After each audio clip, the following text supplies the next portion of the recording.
Today for you, I have a really nice ASUS laptop. This one here is the ASUS Vivobook S14. It's a 14-inch laptop from ASUS. 2024 model, late 2024. This one here has the Ryzen AI 365. You can actually spec this one up. You can get up to 370. This one here has a 1200p OLED screen. You can spec that up to a higher resolution OLED screen. This laptop here is fantastic if you're looking for something that is geared very much towards professional type work, students, but you need something very portable. It's an extremely thin laptop. If it shows up on camera, probably can't tell, never can. Very, very thin laptop, very, very light laptop, the type that you're going to be able to just single hand carry. Very structurally sound. Despite that, the internals are pretty good. Spoiler for that. Screen's good. Everything's just generally good. So let's not dilly-dally too much. I got this for a good price. Open box from Best Buy Canada. But I think this is actually a really nice laptop if you're looking for something that balances portability and premium features with having brand new offerings like the new Ryzen AI, but is not going to break the bank. So it's obviously designed to be a very thin and portable. That's normally the ZenBook line, but this is a Vivobook, and they're going for the same idea there. Very light. Only 16 grams, so it's a very light laptop, or around 2 pounds, around 3 pounds, slightly under technically. It's a super, super thin portable laptop. Again, this is normally where you get into ZenBooks, where they're super thin. So this is kind of a new segment where the Vivobooks are very thin. Shows up larger on camera, but it's a very thin laptop. Nice, sleek little package. Hand feel is, nothing. It's super, super light. Feels very premium as well. Very premium, right? You get a lot of metal on this laptop here, so it feels very structurally sound. No creaks, nothing like that. Very premium feel when you just pick it up in the hand. Black is going to be fingerprinty. I wish it was the silver model, but it's fine. Everyone's different. Port selection is pretty good too, though, despite being very thin. So you do get a full-size HDMI, fantastic. Dual USB-C, fantastic. One of them right there, you can see USB 4, awesome. Micro SD card, great for content creators if you're moving around, videographers and that. Pop your micro SD card in, you hook in right away, don't need a dongle. Headphone, back is a nice clean little setup there. And then 2 USB-A on the right. So really good port selection for such a tiny, thin little laptop. Speakers firing down there, intake there. We can see a dual fan setup, so it should run quite cool. And because this does have a powerful, low wattage, but very powerful CPU, you're going to be doing probably a lot of very intensive compute tasks on it and potentially gaming. And here's inside of the laptop. It's a very clean package. It does have this typical Vivobook style keyboard. It's also present on the ProArt. Man, it's so thin. Wow. Like when it's actually open, because the screen part is separated, it's such a thin laptop. It will not look thin on camera. It never does. But it's such a thin laptop. Wow. And it's all metal. So the actual rigidity, let's get that out of there. The actual rigidity feels good. Very little deck flex. It feels nice and sturdy. It just feels like a nice sturdy laptop despite being so thin. So that's great. Keyboard, you do get the little bit of RGB. You can see that there. A little bit of backlighting, I guess I'd say, which is nice. Just enough for nighttime use. You do have separated out function keys here with the alternatives. So volume up, volume down. You can do function to get the actual functions themselves. That's fine. Turn the brightness up there. Ooh, all that dimming here. Okay. That's like PWM, so you don't get flicker type stuff. You do have that, which will bring up your ASUS settings here. I was doing some tests before, obviously.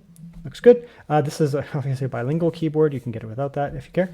Dedicated arrow keys separated out. You do get a Copilot button, which sucks. That's fine. These ASUS Vivobook keyboards I typically like a lot, actually. So we'll give it a quick type here. I find them to be one of the better keyboards on the market. They're very low profile keycaps. Not tiny, but low profile. So there's a little bit of keycap there, but there's a lot of travel. You can see how much movement there is there. And feels nice and snappy. So let's give it a quick typing test here.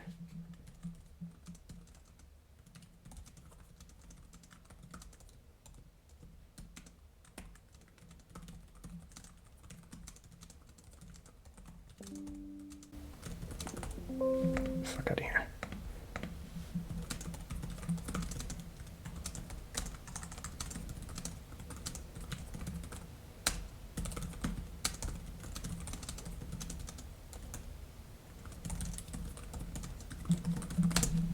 Yeah, really nice, actually. It's a really, really nice keyboard. Excellent to type on.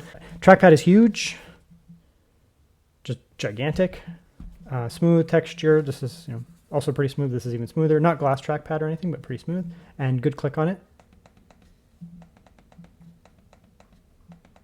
So overall, I mean, inputting to the device is very nice. These Vivobooks, man, they're actually getting like pretty nice these days. They used to be like their budget lineup, and they've just kind of separated them out. And I guess there's different models of them, but they're becoming nicer and nicer. So that's good.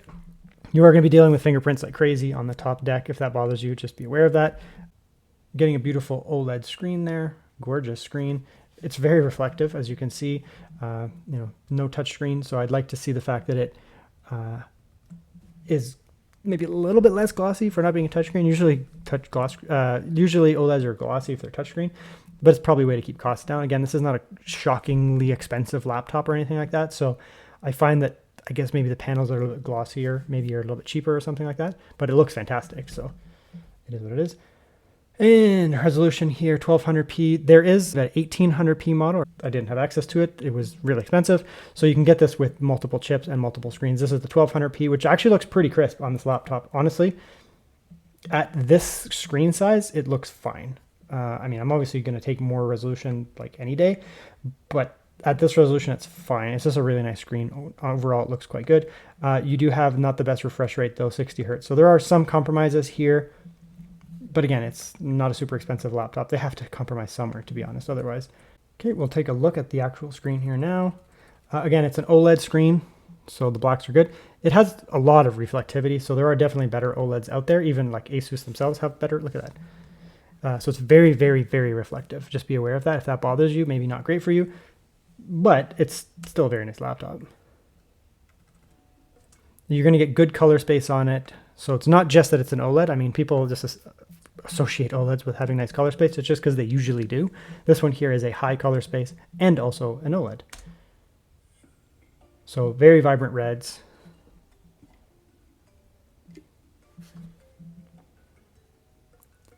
Very, very vibrant red. So if you're going to be doing things like graphic design, content creation, that kind of stuff, having a crushed color space, you know, 100% sRGB, even lower, often you're going to get crushed reds where they're not as saturated and they don't look good, but also just media consumption. When you're consuming media on the laptop, vibrancy is nice. You're watching shows, you're playing games, that kind of stuff. Vibrancy is very nice. Obviously, you're going to get perfect blacks here. They are very reflective though. So in the black areas, you're going to get a ton of reflectivity. In the night, it's not going to matter, but if you're in a super bright environment outdoors, it might bother you, but it's a really nice screen. Vibrant greens, vibrant everything.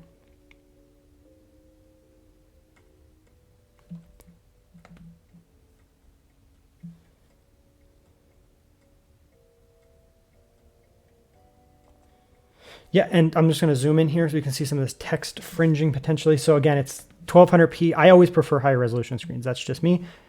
It works importantly for things like graphic design. We take screen clippings, just generally, there's more room on the screen, but it is pretty good for like pixel density. It's not the biggest screen ever. I do not like 16 inches or 15 inches at 1200p. I think the pixel density is horrible.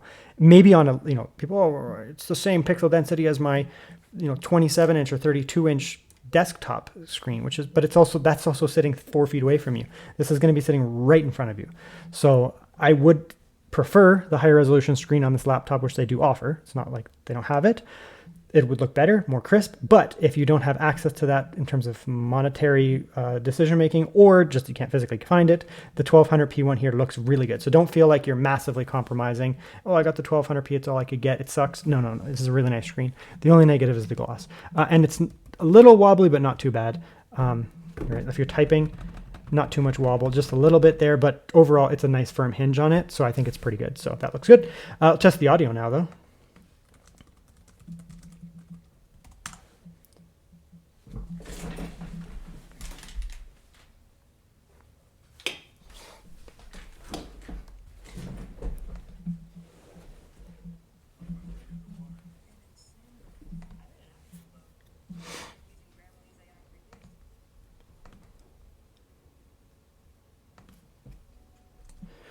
Okay, so watch your headphones. We are going to do an audio test. It does appear to have pretty good speakers inside. I haven't listened to them loud, so we'll have to see here.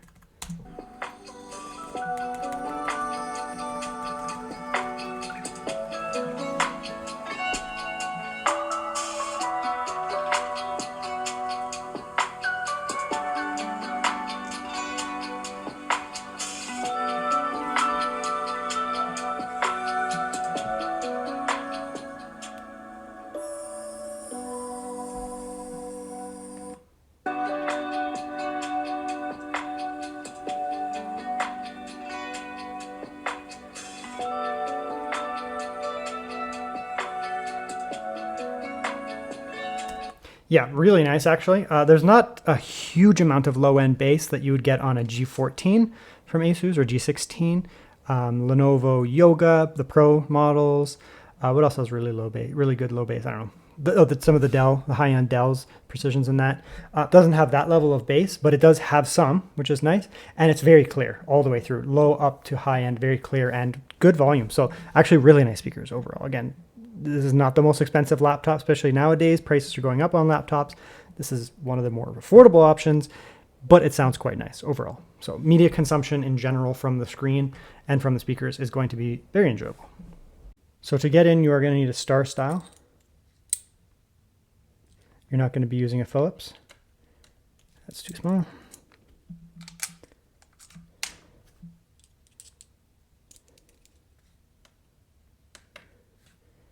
There's probably one under there. Hopefully there's none under the feet. I don't think so because there's some back there, but there should be one under there too. So you take them all off there and then we'll have to take out that center guy. Okay, and a few different screws here, two different options. The back ones there are longer, 4, and then the rest all here are the smaller ones. So there's 4 longer ones in the back, just be aware of that. Popping this off might be not too bad. We'll have to get in there, I think.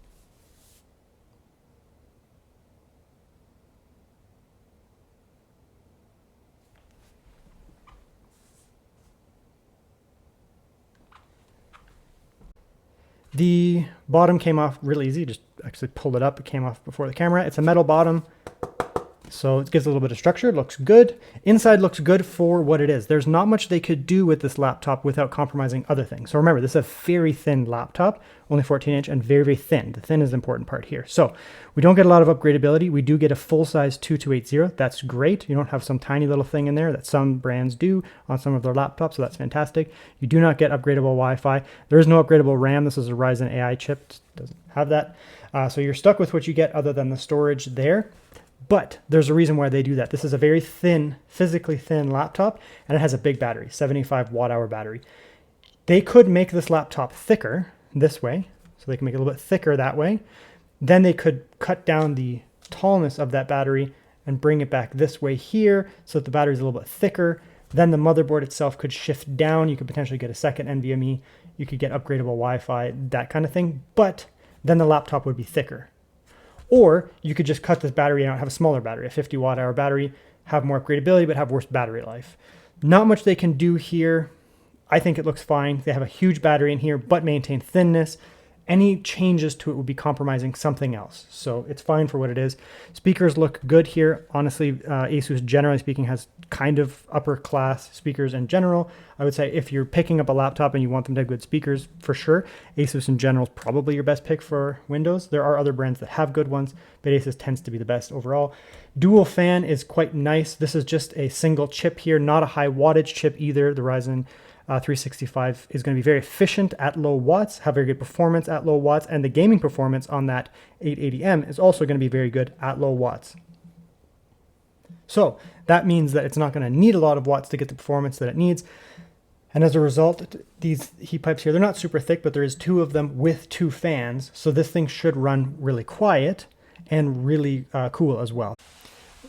Okay, we're going to do some Cinebench runs here. We're going to check out the performance on the chip and the noise. So we're going to do some Cinebench here. This is specifically just to check the noise levels here. We're not going to be looking at the performance. We'll come back with the benchmarks for that. You can see there's 4 different modes here. We're going to start off in full speed mode here. We'll check the noise and temperatures.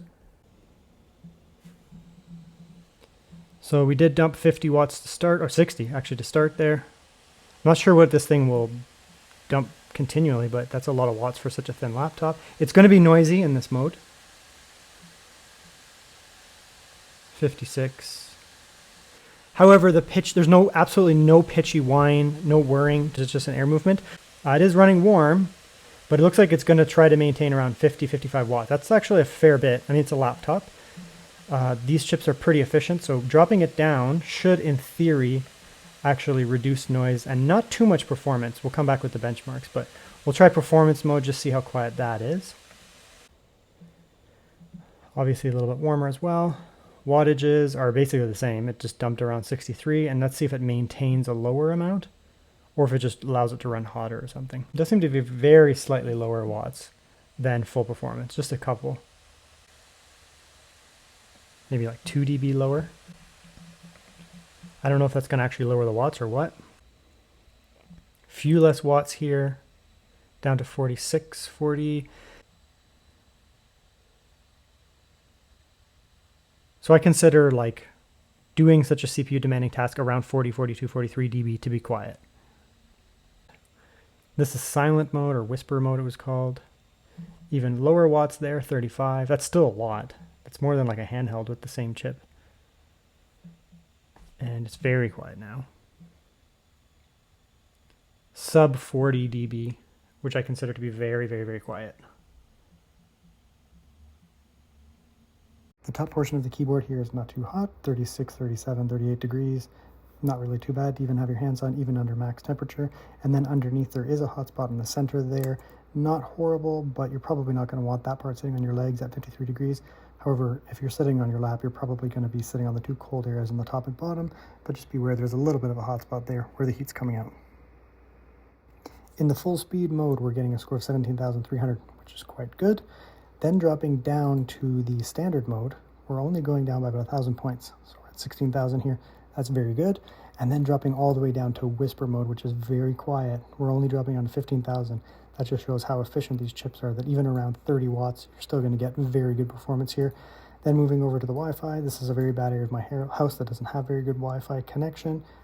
This is about as fast as it gets in that area, so very good connectivity and good speeds. The included NVMe is actually fairly slow, interestingly. The read speeds are good, but the writes are pretty slow.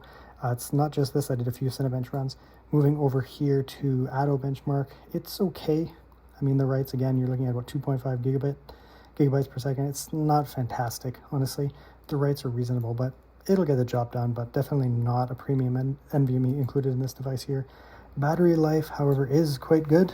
Here is full brightness, just kind of hanging out here, maybe moving around a little bit on the desktop, not doing anything super intensive. We're burning around 7 watts or so. So that'll give you probably around 10 hours of typical just kind of light use, quite good. And then moving over, doing some 1080p, 60 YouTube, again, full brightness, just letting it run. We did jump up a little bit in wattages, around 8.3, but that's still going to be good for probably 8 to 9 hours. So this thing's going to last for quite a while, despite the fact that it doesn't have the biggest battery. Very efficient AMD chip in this laptop. Okay, here's a look at the built-in webcam. It looks pretty good. Not, some 4K webcam or anything like that. The polling rate is obviously 30, but it's doing a good job with the coloration. There's no lights on in this room. It's just an open window room, and it's doing a good job. Put some lights these are directly beside me, so you can get side, and it's doing a good job overall. So I'm pretty happy with that webcam there. Again, for a budget laptop, relatively lower cost laptop, it's doing a good job. We don't need to do extensive game testing. We'll do a little bit of Baldur's Gate, which is always my iGPU test just because I'm super comfortable with it. The refresh rate's only 60 on this monitor, so you might as well set up VSync and just let it go. It's 1200p, so you're going to actually get probably pretty good performance here. 1200p here. We do have VSync on. You could turn it off, but we'll leave it on. We have a mix of medium and low, textures up, models up just so it looks better, and just quality scaling, just a little bit there. And down here, you're going to get really good performance. Right, quite good. And then in the city up here, again, this is just quality. This game doesn't need to be running at 65 FPS or 70 FPS. This is very playable. You can see how powerful the iGPU is here. Well ahead of last generation handhelds with the 780M actually. It's very good. You can always use more scaling. You can play around with the settings here, go balance, for example. But in the end, generally speaking, this is the hardest area of the game, Baldur's Gate. You're going to be well playable, like up into the almost 50s. And a lot of the game, you're going to be in more like down areas like this here. And, down here, for example, you're going to get really good performance, basically maxing out the refresh rate of the screen. Okay, we'll do one more. We'll do Cyberpunk here and check our settings. So we're at 1200p here. I don't know why that's in that mode. And graphics. So we have FSR, unfortunately only 2.1. That's fine though. Let's just throw it on quality. But we'll looks like this. We'll turn it down to maybe medium. Let's try that. and quality DLSS. Let's just FSR. Let's just see how it looks. We're on that highest wattage mode. You can see it's pulling 51 watts.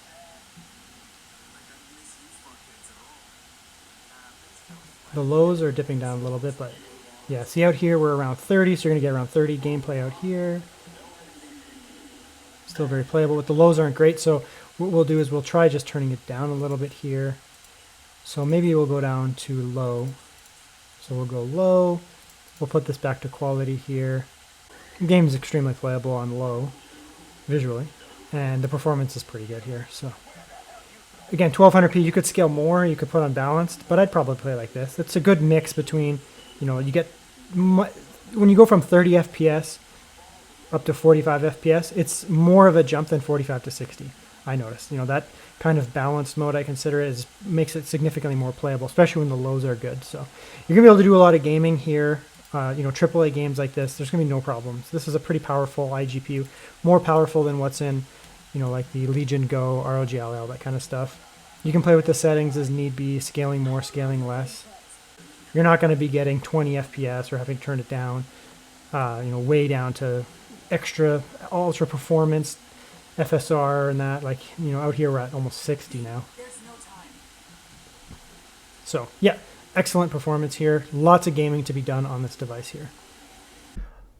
Okay, here's the part of the video where we wrap things up. And I didn't clean it off because I wanted to just show you guys how bad the fingerprints are. I don't know if you can see that. It's actually like worse in person. See that there? Yeah, so that's one of the negatives. So I guess we'll go over the negatives first. Really, the only negative, honestly, is the fingerprints. They're quite bad. It's a black kind of semi-shiny texture. So it's going to be a fingerprint type laptop. So if you don't like fingerprints, I mean, don't get a black laptop, especially when it's a little bit shiny. That's the only real negative. Honestly, it's a fantastic laptop. So screen, great. The 1200p actually works very well. Surprisingly, it doesn't have, you know, too much pixelation at that size. It's kind of right on the cusp for 14 inches. I usually prefer slightly higher at 14. Once you get into 13, I'm usually okay. But they do also offer a higher resolution screen anyways, so you can just get that if you care. But even the 1200p, I think if that's all you can find, it's good. It's bright enough. The OLED looks really, really nice. It's really great. A little glossy. I'm not a big fan of that level of gloss. Some people probably don't care. The glossiness does make it more vibrant, so it's a trade-off. It's not really a negative or positive. It's just your pick. I don't mind a little bit of gloss. This is a little excessive, but it's fine overall. It is 60 hertz refresh rate, so again, I would prefer it to be 120 hertz, but it's fine. For this class of machine, it's a business style machine, so it's probably okay. So I mean, those are a couple of things I'd like to potentially improve. I mean, you could put a more expensive screen on it, a somewhat less glossy 120 hertz OLED, but then the price would go up a lot. So I mean, there has to be some like give and take here, because the Ryzen AI chip in here is very expensive from AMD. So ASUS is paying a lot of money to AMD to put this into the device, which then you pay as a consumer. So there has to be some compromises made. Otherwise, these laptops would be unaffordable with these new chips. So that's just something to be aware of there.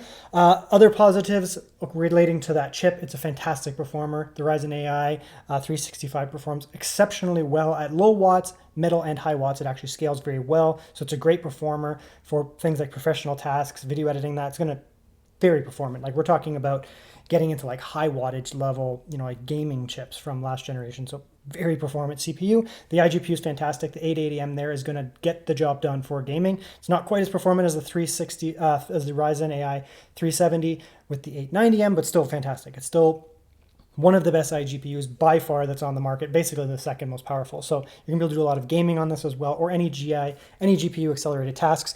It's super thin, very, very, very thin laptop. It weighs absolutely nothing. It's like a hand type carrying device, very firm, very sturdy. You know, the internals look good. You get a nice big battery. You do get a 2280 size NVMe. The RAM isn't upgradable. That's just the chip itself. You can't do that. So really, I mean, there's not much they could tweak on this laptop. If it was gray, I would personally prefer it because it would be less prone to fingerprints, but I get everything else. So that's the Vivobook S14. I think it's fantastic. Honestly, it's a reasonably well-priced laptop, especially for getting into the Ryzen AI type laptops as well. So that's the device there. I think it's a go. I think it's something you should definitely consider. Honestly, it's great. unless you're really irritated by fingerprints. For me, I think the fingerprints would bother me, but otherwise it's fantastic. So that's the Vivobook S14. It's a really nice laptop, and I think it's something you should consider.